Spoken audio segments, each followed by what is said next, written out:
Franck Bonjour. Doria. Donc on se retrouve aujourd'hui au moulin de Claude François. Vous êtes le sosie officiel de Claude François. Alors, parlez-moi de cette découverte. Ça remonte à très jeune, puisque c'est à l'âge de 4 ans que j'ai découvert le personnage. 4 ans, ouais, vraiment. Et depuis, voilà, c'est une passion qui ne m'a jamais quitté. D'accord. Et comment ça a été perçu par votre famille Alors, j'ai pas eu de problème avec ma famille, bien que ni mon père ni ma mère étaient fans et on va dire Claude François, voilà, pour être très clair, c'était vraiment pas leur tasse de thé. Mais par contre, voilà, ils m'ont laissé évoluer à travers le personnage et ainsi de suite, mais c'était pas leur tasse de thé, vraiment. Ils vous laissaient quand même l'écouter à la télé? Bien évidemment, à la télé, c'était l'époque des magnétoscopes, hein, lorsque moi j'ai démarré les spectacles, donc achat de cassettes, de disques, de CD, etc. Voilà, c'est comme ça que c'est parti. Et l'imitation, est-ce qu'on peut dire que vous imitez ou... Moi non, ce que je dis c'est un hommage, c'est pas une imitation, c'est vraiment un hommage à Claude François. Après voilà, chacun il retrouve peut-être des traits du personnage ou quelques ressemblances vocales, mais c'est vraiment un hommage. D'accord. Voilà. Et quelles sont les chansons que vous allez aborder aujourd'hui? Oh, il y en a entre 35 et 40 aujourd'hui, donc on va sur 1h30? Sur plus de 2 heures de spectacle, même si on va faire des fragments à un certain moment, on fait un grand medley au milieu, parce qu'on peut pas mettre 40 titres sur 2 heures, mais on va, je pense, vraiment relater tous les grands titres de sa carrière, et même des titres un peu moins connus. Voilà. Est-ce qu'il y a une chanson qui vous parle plus que les autres? Alors, clairement, ça va vous faire rire, parce que je ne la fais pas aujourd'hui, mais c'est Le Chanteur Malheureux. Voilà. Pourquoi?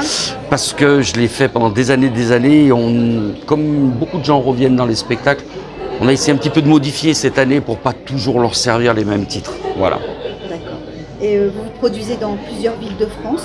Toute la France, la Belgique, la Suisse, le Luxembourg, sur des croisières aussi. Voilà, c'est vraiment large. On peut vous retrouver sur Facebook, Franck Doria. Voilà, tout simplement. Ouais. Et les dates sont annoncées, donc il n'y a pas de souci. Ouais, d'accord. Vous aviez autre chose? Je sais pas. Non, voilà. Je pensais pas du tout vous interviewer.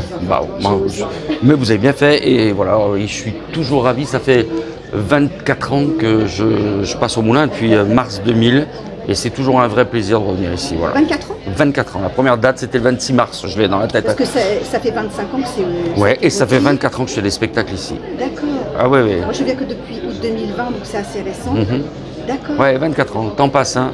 Et au niveau générationnel, est-ce que vous avez vu des enfants grandir?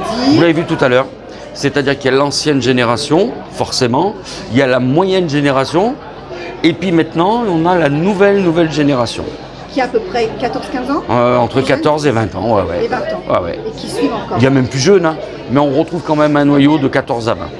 Qu'est-ce que vous en pensez? C'est extraordinaire, c'est magique, et c'était presque inimaginable il y a 46 ans quand il est mort, parce que il était pas par tout le monde, mais par certains classé dans une catégorie de petits artistes populaires, mais petits artistes français.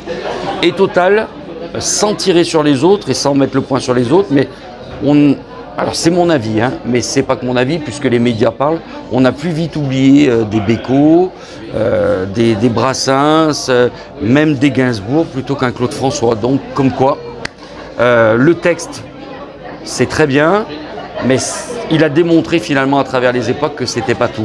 Il y avait encore autre chose. Voilà, il y avait encore autre chose. Et il amenait, alors après aujourd'hui bien sûr tous les documents qui sont faits sur lui sont à charge, mais il amenait la joie de vivre.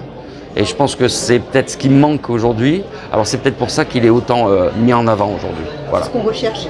Bah oui, j'ai l'impression. Il nous fait du bien. Ouais, complètement. Hein, ouais. C'est vrai. Hein. Ah ouais. Voilà. Alors on vous dira qu'il y avait 2 personnages, oui, et alors c'est pas un problème, ce qui comptait, c'est ce qui dégageait sur scène, puisqu'on venait le voir sur scène, et je dirais que sa vie privée, ma foi, c'était sa vie privée. Voilà. Et je pense que votre regret a été de ne pas le rencontrer. J'avais 4 ans quand il est mort, donc ouais. 4 ans? Ouais. Ah ouais, forcément. Vous n'avez donc... peut-être pas de souvenir de... Non, c'est trop petit. Les seuls souvenirs que j'ai, les premiers souvenirs, c'est quand il est décédé, l'annonce de sa mort. Ça, par contre, ça m'a marqué. Ah oui. Vous voyez, c'est des chocs dans l'enfance. Ouais. Ça marque, ça. Ouais. Bah, je m'en souviens de ça, voilà. Comme la mort de Balavoine Coluche, ça marque, quoi. Ouais. C'est soudain, brutal. Ah bah là, c'est pour le coup, c'était archi brutal, ouais. Et vous avez pu obtenir des petites choses qui lui appartenaient? Oui, grâce à des fans qui sont ici et des fans de Belgique qui étaient là hier, oui. Des cadeaux? Des cadeaux, ouais, pour des spectacles où il n'y avait pas forcément, alors, mais je préfère. Il n'y avait pas forcément l'argent pour rémunérer le spectacle, alors on s'est arrangé autrement. D'accord, donc Voilà. une chemise ou... Des bottines, des choses qui m'ont appartenu. C'est génial. Ah bah avec plaisir. Ouais. Merci beaucoup Merci pour à vous. cet entretien. Merci beaucoup. Merci. Et bon spectacle. Pardon, Et merci. interrompu.